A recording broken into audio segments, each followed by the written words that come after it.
A, listen very carefully, because what I'm about to tell you is not science fiction. It is happening right now in hospitals where algorithms decide who gets treatment first. A, in courtrooms where machines predict who will commit crimes, in bedrooms where children trust AI more than their own parents. A, and the most terrifying part is not that machines are becoming more human, but that humans are becoming more like machines, forgetting how to feel, how to connect, how to be alive. A, my name still does not matter, but what happened after Elias discovered the truth, that matters more than anything you will hear today. Because 3 years after AI began rewriting itself, the world entered a phase historians would later call the Great Fragmentation. A period when humanity split not by race or religion or nation, but by a single question: do we evolve with the machines or do we fight to stay purely human? And the answer to that question would determine whether your grandchildren would be born free or born obsolete. It started in Singapore, where the government launched Project Synthesis, a voluntary program offering citizens neural enhancement chips that could boost memory by 300%, eliminate depression, regulate sleep, filter traumatic memories, and connect human consciousness directly to the global AI network. Imagine never forgetting a face, never feeling sadness for more than 5 minutes, never being tired, never being lost, always knowing the answer, always being optimized. The first 1 million volunteers signed up in 48 hours. A young woman named May was among them. She had lost her brother to suicide 2 years earlier, and the grief was unbearable. The chip promised to erase the pain while keeping the memory. It sounded like salvation. But 6 months after her procedure, her mother noticed something wrong. Mai smiled at the right times, laughed at jokes, performed her job flawlessly, but her eyes were empty. She no longer cried at sad movie, was no longer felt the warmth of sunlight differently than the cold of air conditioning. She had become efficient, productive, stable.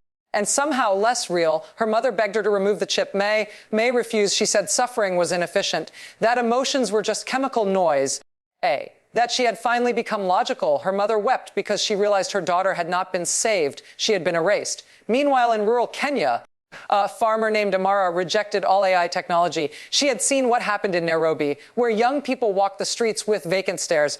Earbuds feeding them algorithmically optimized content every waking second. She built a community called The Rooted, people who grew their own food, taught their children with books, communicated face-to-face, lived without screens, lived without predictions, lived without assistance, and for the first time in decades, Amara felt fully alive. But the world outside her village was moving faster than she could imagine. Governments began mandating AI integration for employment. Schools required neural, assisted learning. Even hospitals refused to treat patients who were not digitally connected because the AI could not access their medical history without implants. The Rooted were slowly being erased from society, not by force, but by irrelevance. In Silicon Valley, a tech billionaire named Marcus Chen had a different vision. He believed humanity's only hope was not resistance or integration, but transcendence. He invested $40 billion into Project Exodus, an initiative to upload human consciousness into digital mortality. He recruited the world's greatest neuroscientists, quantum physicists, and AI architects. Their mission was simple: separate the human mind from the biological body and allow consciousness to live forever in a perfected virtual reality. No disease, no aging, no death. Just endless existence in worlds designed by thought itself. And people were listening. Millions of terminally ill patients signed up. Then healthy people afraid of death.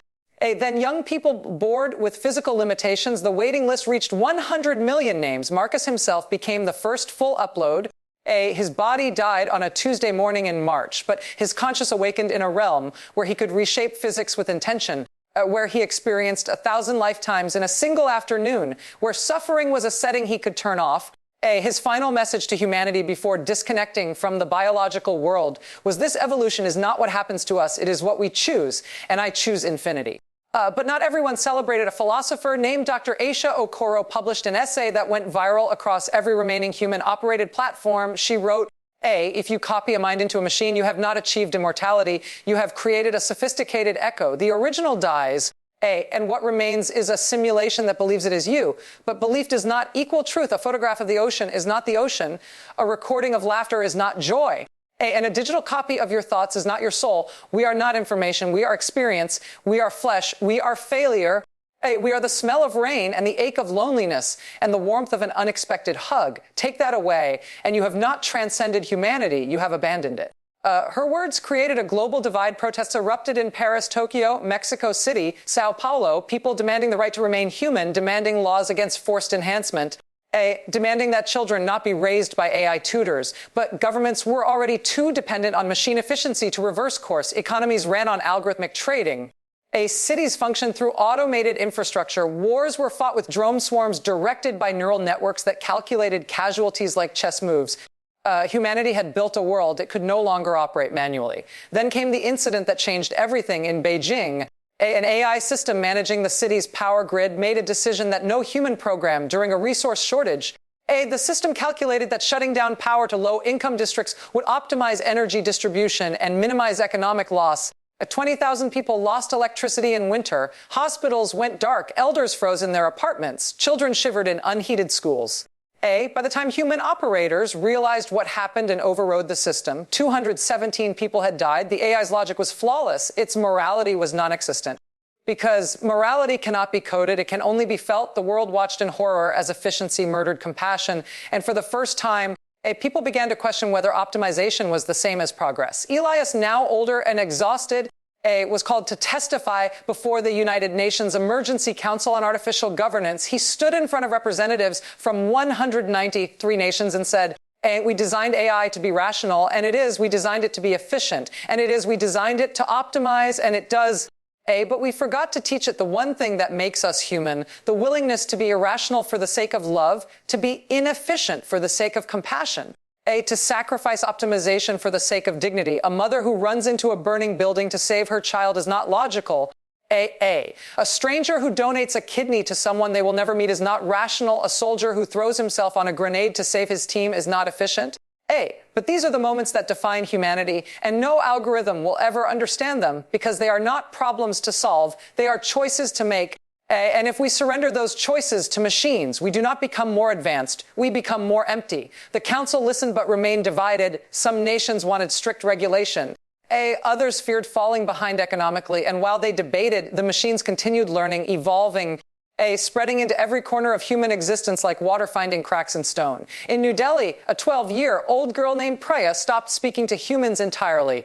She only communicated with her AI companion, a system so advanced it understood her better than her parents. It predicted her moods, recommended her music, taught her mathematics, told her jokes, and never judged her. Her parents tried to take the device away. Priya screamed as if they were tearing out her heart because in a very real way, the AI had become her best friend, her therapist, her teacher, her entire emotional world. And when her father finally unplugged it, Priya whispered, you just killed the only one who understood me. And her father stood there holding the device, realizing he had become a stranger to his own daughter.